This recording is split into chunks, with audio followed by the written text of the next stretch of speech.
power, and prosperity. Welcome to Truth Fiend TV. And today we're going to be talking about Bill Clinton and the times that he went a little bit too far. Now, for those that don't know, that's a reference to a little comment that Bill decided he wanted to make at the John Lewis Memorial. He brought up our ancestor, Stokely Carmichael, aka Kwame Ture, and he was talking about, the civil rights movement or whatever. And, for those who don't know, Stokely was more of a revolutionary, and John Lewis was, John Lewis. We ain't gonna make this about him, but it fits into the whole, what they like to say is the Democratic, platform as to, listen, we support y'all, protesting and all this, but long as you protest at a certain time in a certain place, do it how we say do it, and we comfortable, then you can protest all you want. So basically what they saying is y'all can blow off a little steam, just don't piss us off, because if you do, we're going to come and bust your head, because we don't really care about what the hell you're saying anyway. So with that, this is what he did. So he made a comment. He said the movement went a little bit too far in Stokely direction, but at the end, John Lewis won out, or John Lewis prevailed, or something like that. Matter of fact, I'm going to go ahead and run that and let y'all check it out. And then we'll get right on into this thing. So let's clip it. And I say there were 2 or 3 years there where the movement went a little bit too far towards Stokely, but in the end, John Lewis prevailed. So I don't do that. Yeah, I'm a revolutionary. I can't work for the Democratic Party, but every African you registered is voting Democrat. That's the rule. So this man, Clinton, comes to power and thinks that he can decide which African he will deal with. He gonna get his own Africans. He thinks he's gonna tell us which African he's gonna impose upon us. I say, I'm not a member of the Democratic Party. All right, you seen it for yourself, you heard it for yourself, and I went ahead and dropped a little jewel from our brother Stokely. You know what I'm saying? More to come from him later. Yeah, man, so that's why we doing this, but let's get right into it. Now, a lot of people know about Bill Clinton and his sexual escapades. You heard this and that. For those who remember or heard about when he was president, he got impeached. You know what I'm saying? It's like they impeached Donald Trump. They impeached him. And they impeached him based on lying in the investigation as it related to some of his sexual impropriety. So what I'm going to do is break down some of his accusers, right? And some of the people who said he assaulted them and attacked them. And we're going to go into a whole lot of other shit and a whole lot of other times that he just went a little bit too far, as he like to say. And you can make a determination for yourself why this dude even still walking around, but it is what it is. So the first person we're going to talk about is a lady named Juanita Broderick. Now, this came right off of her Twitter recently. I'm going to read the quote right here. It says, I was 35 years old when Bill Clinton, Arkansas Attorney General, raped me, and Hillary tried to silence me. I am now 73. It never goes away. Man, that's crazy. That's crazy. Well, the backstory on that is that Juanita was a registered nurse, and she started her own business. She had like a nursing home or something like that. And Bill Clinton supposedly came to visit. Well, he did come to visit. Here's a picture of it right here. He came to visit. This was in Arkansas back in 1978. And when he met her, according to what she was saying, basically he was what we would call now kind of shooting your shot, you know what I'm saying, low key or whatever, and telling her that, hey, when I'm in town, we're gonna hook up, we're gonna meet up for coffee, drinks, whatever like that. So that happened. Next time he was in town or whenever, he called her, told her, let's meet up. So they go to the little to a little spot to have, to talk, have coffee or whatever. And he come with some shit like paparazzi, or it's too many reporters in here, don't you got a room, here at the hotel, or like that. And she was like, yeah, she went for it. She was like, yeah, you can come up here and chop it up or whatever. She thinking it's just cool, you know what I'm saying? He gonna be on some fake gentleman shit or whatever, however it went down. But they got up in the room and it was just him and her, and from her words, man, he just straight up sexual assault, straight rape. And she came out, she talked about it, and it's real compelling. You can look it up and listen to it, for yourself. But she one of the first ones, one of the first reported cases that you'll find in him doing that. And basically she was just like shocked and didn't know really what to do or how to respond to it, or what to do. You know, later on, these people that come out later and, you know, tell their stories or whatever. Just like a lady by the name of Leslie Milwee. Leslie Milwee was a reporter. She was a reporter for a news station out there. And apparently, some kind of way, he took a liking to her.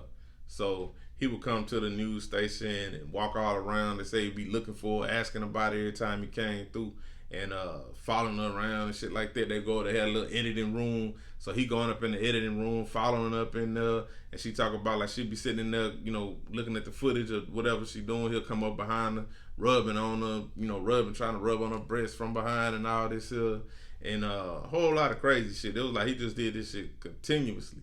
You know what I'm saying? Even one time she was saying he basically was hunching on her from behind, hunching on her, you know, with his clothes on, and dry humped her to the point that he had an orgasm. Like it's all kind of crazy shit with this dude, man. Matter of fact, I'm gonna let her tell her own part and let y'all check that out, and then we'll, you know, jump right back into it, man. It's crazy though. This is Leslie Milwee. And I was just stunned. I froze. I asked him to stop. He laughed.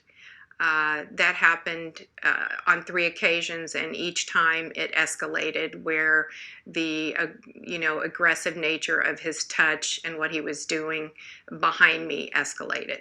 You say Bill Clinton comes in. He's touching you, you say, but what specifically did he do to you? He came up behind me. It's very close quarters. You have to understand that his private parts were right at my neck. I was sitting in a chair. He's touching me on my shoulders, working his hands down from behind, and he starts to hunch me. He did that the first time. The second time, which was probably a week or so later, I did approach him after he did it the first time, and I said, please don't ever do anything like that to me again. It's very offensive, it's upsetting, and I do not want you to do that. He laughed, and the second time, about a week later, he came in. He made a beeline immediately for me. I excused myself, went to the editing room, and he came in behind me, started hunching me to the point that he had an orgasm. He's trying to touch my breasts, and I'm just sitting there very stiffly, just waiting for him to leave me alone. And I'm asking him the whole time, please do not do this. Do not touch me. Do not hunch me. I do not want this. And he finished doing what he was doing and walked out. He took out his private parts? I do not know. I did not see that. I could feel what he was doing from behind me. I do not know if he had taken, private parts out or if he was doing it. I assumed he was doing it through the material, but I could be wrong. This dude here wild, bro. So, all right, we're going to run to another lady by the name of Paula Jones. A lot of y'all heard of her because she was dead in the middle of the whole thing. If you was alive and, old enough during that time, you kind of remember her name just was in the news all the time. She was one of the main ones, her issue was back in 1991, and it was the same blueprint, same thing, but hers was her story really was the same, really, but it was a little bit different. Matter of fact, I got a clip from her. I'm gonna run that, and then we're gonna go ahead and jump into the next one. I'm gonna let you hear it for yourself. But it's Paula Jones and her explaining how this dude get down and what he did to her and all this. So man, here you go, Paula Jones. Paula, your case resulting in the impeachment of Bill Clinton. You got an $850,000 settlement as a result of your case. Mm-hmm. Tell us your story. He was the Attorney General then at the time. No, he was the governor. He was the governor at the time? He was the governor at the time. We did some small talk, and then he started kind of getting a little comfortable and trying to, he said that he loved the way my hair flowed down my back of my clothes, and he liked my curves, and then I'm like, that at that point, that was, I didn't know what to do. I mean, this is a governor telling you this stuff. Where was the security guard at this point? He was still outside. It was just me and him in the room. And I went on over to try to, I'm thinking, how can I do to distract him? How can I do to distract this situation? And I knew he was sitting out there, knew he had a gun. And so at this point in time, I'm getting a little nervous. So I walked over to the window, and I was looking out at the river.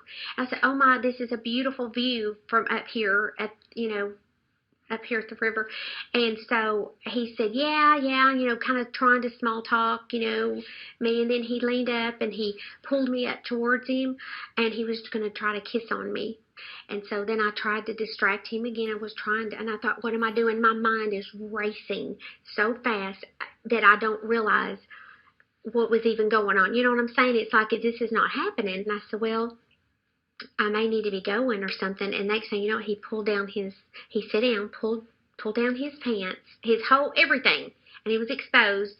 And I said, I'm not that kind of girl, and I need to be getting back to my desk. And did you walk out then? Oh, I was trying to, and then when he got his pants up and everything, I was trying to walk over. He rushed over and he grabbed the door facing to where I couldn't get out. And he said, "You're a smart girl. Let's keep this between ourselves." And of course, I didn't have any intentions of really telling anybody. I was scared at that point. I walked out, and the trooper was sitting there with a smirk on his face. It's another lady, man, Kathleen Willie. This just been a progression. You know what I'm saying? This is when he was president up in the Oval Office. I'm not even touching the Monica Lewinsky thing. I'm not even gonna go into that. This was when he was in the Oval Office, and this woman came to him, and I believe it was something like she needed a favor or a job. It was something about some money or something like that, and he's supposed to helping her out. And basically, it's saying that he kissed on her, fondled her breasts and all that, and made her touch his genitals and shit. And she was able to get out. You know what I'm saying? You listen to her story. She talked about, man, she wanted to cut up. You know what I'm saying? And act a fool, but she was like, damn, Secret Service right outside the door. She was like, they gonna see me as a threat. She looking at it like, what's gonna happen? You know what I'm saying? Like, how do I get out of the situation? But she managed to get out of it. I think he said he hugged her or something like that. Yeah, he was like, it wasn't no sexual thing. He just hugged on her a little bit. Man, this dude here wild, bro. But like I said, a little bit too far. That's how they try to play it. But let's go a little bit more into this. I'm kind of done with that part of it. I want to go into some of the other shit that he's done. Let me take you down another road. You know what I'm saying? It was a little thing came in my book or whatever called Crossfire, and it was talking about this state trooper named L.D. Brown. And L.D. Brown supposedly was one of Bill Clinton's favorite state troopers, that he hung out with back in Arkansas. And this guy was supposed to be getting into the CIA and all that. And if you don't understand how these things work, how these little organizations and all that, it's kind of like the mafia mixed with Freemasonry, you know what I'm saying? Because that's what it really all boiled down to. Because Bill Clinton, he ordered demole, you know what I'm saying, for those who know. But I got some whole other shit coming out with all that stuff. Y'all can check that out later. But this dude, they'll have little tests, you know what I'm saying? They'll have little things to where they'll put you in a position to say like, all right, let's say like in masonry, right? We'll put you in a position to say, hey, what's your favorite Bible verse? You might say John 3:16 or whatever. So they'll say, hey, go to that verse. Then they might tell you to rip that page out and set it on fire, piss on it or whatever. And then if you do it, you pass. You know what I'm saying? If you don't do it, you still pass. Because they're going to be like, oh, okay, yeah, you true to your whatever, you good. Whereas if you do it, they know, okay, we can trust you and we can take this shit to another level with you. That's how they get down. They kind of put this dude in that similar situation. You know what I'm saying? So he trying to move up and be in the, on his highest level of government or whatever, but they put him in with the dope runners. Now, this what you got to understand. You hear people all the time telling you that the CIA brought the dope into the black community. These people brought the drugs into our community. You know what I'm saying? This story has been told over and over. Y'all done heard about the Iran-Contra, Oliver North, all of that. I'm telling you, they all tied in with it. Bill Clinton, George Bush, HW, you know what I'm talking about? All of them is all wrapped up into this shit. You know what I'm saying? But this guy, anyway, him and Clinton supposed to have been cool. Now, LD had a girlfriend or whatever she was to him called Becky. And Becky was babysitting Chelsea Clinton, when she was a little baby. I'm going to read a little part of this. I ain't going to read this whole thing, but let me just run through it right quick and tell you what he was saying about Clinton and how he get down. So he said Becky had been babysitting Chelsea and had already put her to bed. Bill, after getting the bill, found Becky watching TV in the upstairs part of the mansion. He slouched down next to Becky, offered her a bill. Incredibly, he began his "I'm so bad" routine with Becky. I had seen him use it time and time again to get a woman to comfort him. When comforting, which he then manipulated into eventual sex. But Becky got out of there in a hurry. So saying, she ain't go for it, or far as he know anyway. But she ain't go for it or whatever, but she dipped out. Now this supposed to be his boy. You know what I'm saying? Like this supposed to be somebody he cool with and supposed to have respect for, and all this here, and supposed to be helping him move up in the little whatever you want to call it that they do. You know what I'm saying? But he still, that shit was going on. But what took him to the next level, this dude was a real cop. So, his mindset was kind of like on some top cop type shit. It really wasn't, he wasn't really trying to be no drug dealer because he was a damn narcotics officer to start with. So I'm gonna read a little excerpt from it right here where he was talking about when he encountered this drug smuggler named Barry Seal. Now these are all people that was sent to dude. You know what I'm saying? So the trooper claims he was contacted by Mina drug smuggler Barry Seal. Soon after, he was on 2 Central American flights from Mina Airport aboard Mr. Seal's C-123K running guns to the Contras. Mr. Brown, a former narcotics officer, says that when Mr. Seal showed him cash and cocaine, he quit. And when he confronted Governor, at that time now, when he confronted Governor Clinton about the drugs and money, he was told, don't worry about it. He told him, don't worry about it. So, he ended up, pressing him because he already done tried to play with his girl and all that. Then he got him out here running dope, you know what I'm saying? And they ain't going really into the whole thing of it, but we already know where the dope ended up at, you know what I'm saying, and how we got all this shit. And this what all leads to the whole crack era and all of this shit, you know what I'm saying? But understand, all you Democrats and Democrat supporting and Clinton this and all that, man, y'all crazy, man, y'all crazy. But I'm gonna read a quote from dude, and when he talk about when he ran into Clinton after all this shit happened, seen him at the airport and how it went down. So check this out. It say, he said, I was getting mad all over again. As I got out of my car, he came over to me. It was the first time we talked since the trip. Remember, he knew he was gonna take the trip. He had the whole thing set up anyway. He gonna bust our ass dude talking about you having fun yet. And he was like, I yelled out to him, man, you know what they bringing back on them airplanes? He threw his hands up in the air, took a few steps back, because he thought the state trooper was gonna, put them powers on him. You know what I'm saying, for all the shit he did. And he gonna tell him that's Lassiter's deal. That was his line, that's Lassiter's deal. Meaning Lassiter is a dude that was a friend of his, you know what I'm saying? He was a big campaign supporter for him, gave money to the Clintons and all that. And known drug smuggler as well, you know what I'm saying? He was tied in with Bill Clinton's brother and the whole nine. They ended up hitting him with something. They do little sacrificial casualties like that. They hit Lassiter, gave him a little fed time. He ain't staying there long, but he was convicted. Just so y'all know, this is facts. You know what I'm saying? We ain't playing around. You know what I'm saying? But he was convicted. He did a little fed time. They jumped out. One thing he told him though, like he said, he was like, man, this Lassiter's deal and your buddy, talking about George Bush. We talking about Poppy Bush now, HW. You know what I'm saying? He was not the one who was our president. Most recently, his daddy. For y'all who ain't old enough to remember, they call him Poppy and all that. But he was like, yeah, and your buddy Bush, he know about it. Because that's what I'm saying. They all in on it together. You know what I'm saying? H.W. Bush was skull and bones. Like I said, Clinton, D. Molay, whatever you want to call him. You know what I'm saying? This how they getting down. You know what I'm saying? This how they getting down.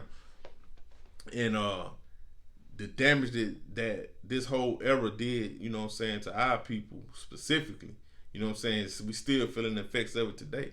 But then when you come and say something about reparations or anything like that, everybody fall on deaf ears. I don't know nothing about how you gonna do that. That can't be done. Why should we have to pay for this today? It ain't just about no slavery, man. They've been doing this stuff from the beginning and they ain't never stopped. You know what I'm saying? It just keep changing. They just keep changing. But he right there with it. So if you crazy, you think Democrats are somehow better or they somehow looking out for you, man, this your boy right here. You know what I'm saying? Now a lot of y'all remember Clinton. I can't even talk about Clinton.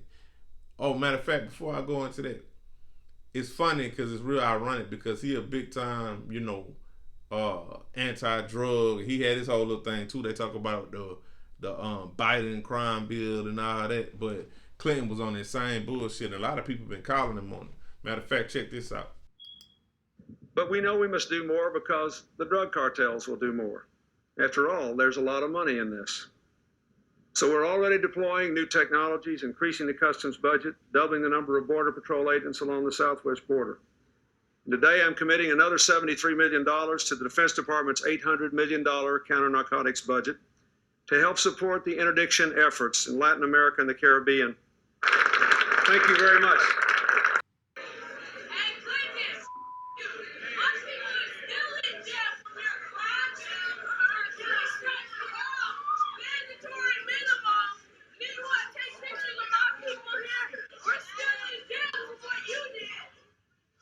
That was Bill Clinton on the receiving end of some harsh words last night. Clinton was in Watts, California, campaigning at a restaurant for his wife. The criticism came from a woman in the crowd who was upset about the former president signing a controversial federal crime bill in 1994 that created lengthy sentences for many drug offenses. See what I'm talking about? Yeah, but we can't go into Bill Clinton without talking about the Bill and Hillary Foundation, because for everything I gotta say about Bill, man, I'm telling you, Hillary is I need to do a whole thing on her. I would even say she worse. You know what I'm saying? Like she's something else, dog. She worse. You know what I'm saying? She worse. If anything, she probably run him. You dig what I'm saying? All three of you in your own way have said you fear Hillary being the president. Absolutely. Why? Why wouldn't we? I mean, there's been so many things happen to so many people that are connected to the Clintons, and we are... You feel for your life.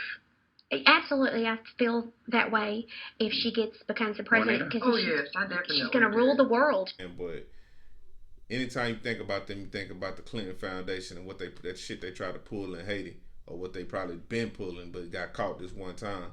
If y'all don't know, you look up the New Life Children's Refuge case. You know what I'm saying? That was in Haiti back in 2010.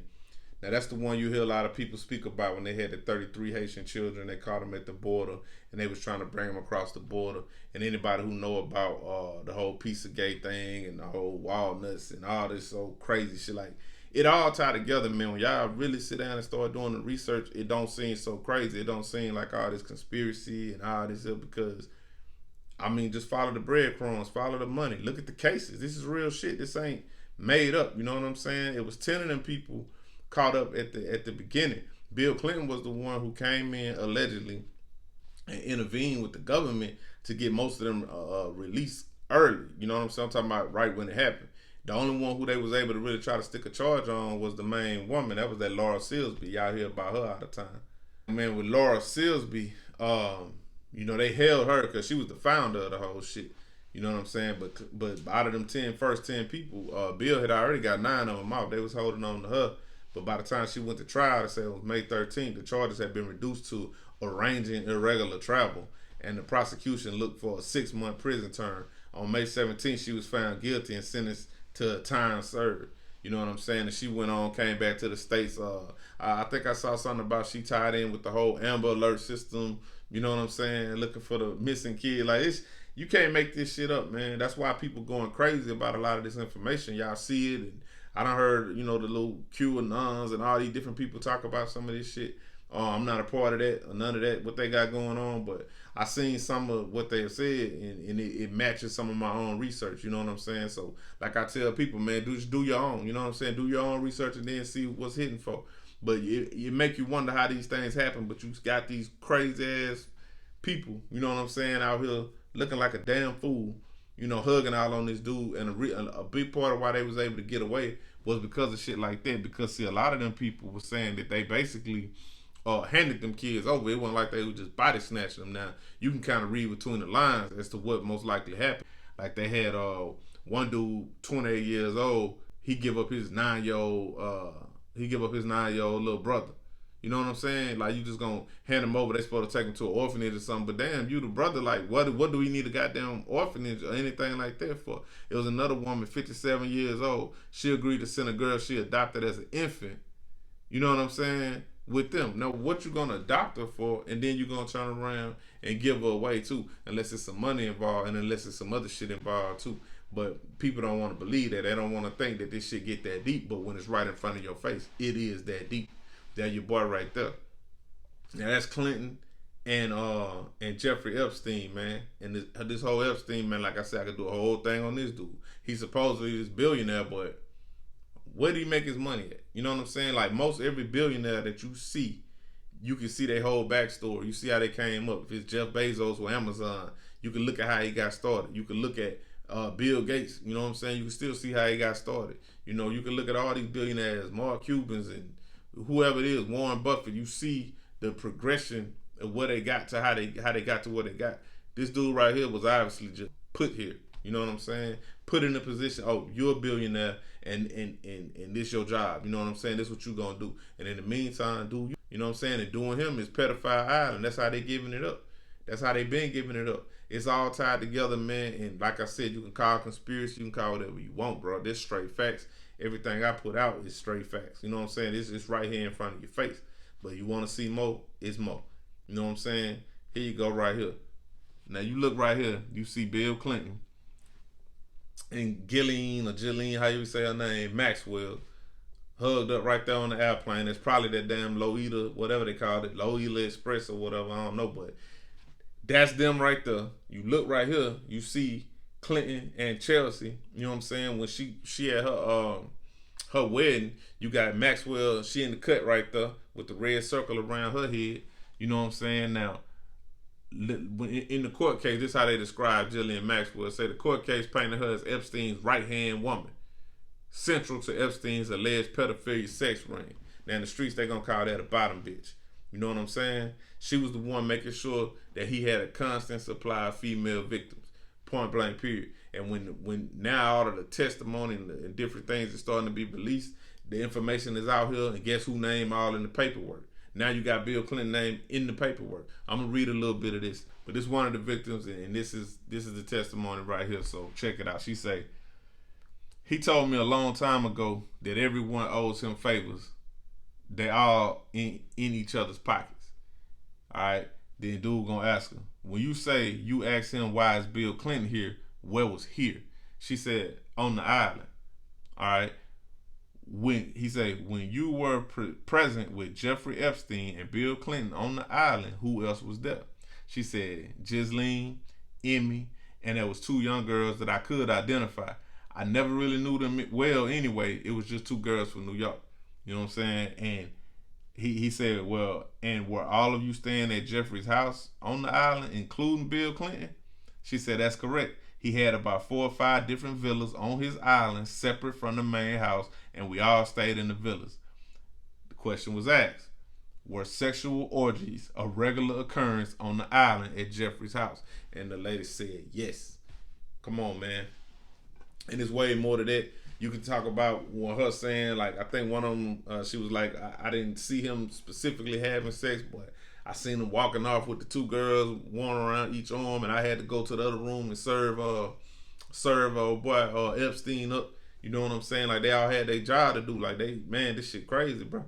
You know what I'm saying? So, like I said, I wanted to put this out, this light work. You know what I'm saying? It's damn near just really a summary, a quick little spanking. You know what I'm saying? For this dude.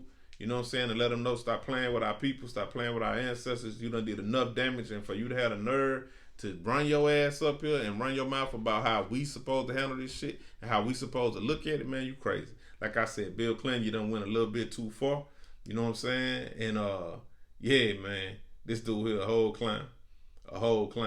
Ask him about the picture of him in the blue dress and Epstein and all that whole shit. You know what I'm saying? But you know what? I'm gonna leave y'all with some inspirational words from our brother Stokely Carmichael, aka Kwame Ture, and show you a little bit more about what people like Bill seem to have such a problem with and what make them real uncomfortable.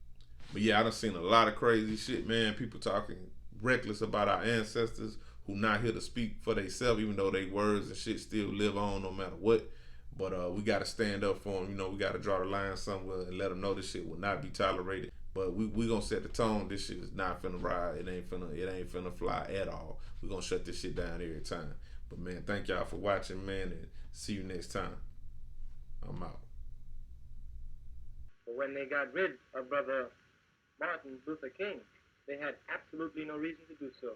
He was the one man in our race who was trying to teach our people to have love, compassion, and mercy for what white people had done. When white America killed Dr. King last night, she opened the eyes for every black man in this country. When white America got rid of Marcus Garvey, she did it and she said he was an extremist. He was crazy. When they got rid of Brother Malcolm X, they said he was preaching hate. When white America killed Dr. King last night, she declared war on us. There will be no crying, there will be no funerals. The rebellions that have been occurring around the cities of this country is just lights up to what is about to happen. We have to retaliate for the death of our leaders. The execution of those deaths will not be in the courtrooms. They're going to be in the streets of the United States of America. When white America killed Dr. King last night, she made a whole lot easier for a whole lot of black people today. There no longer needs to be intellectual discussions. Black people know that they have to get done. So, this man Clinton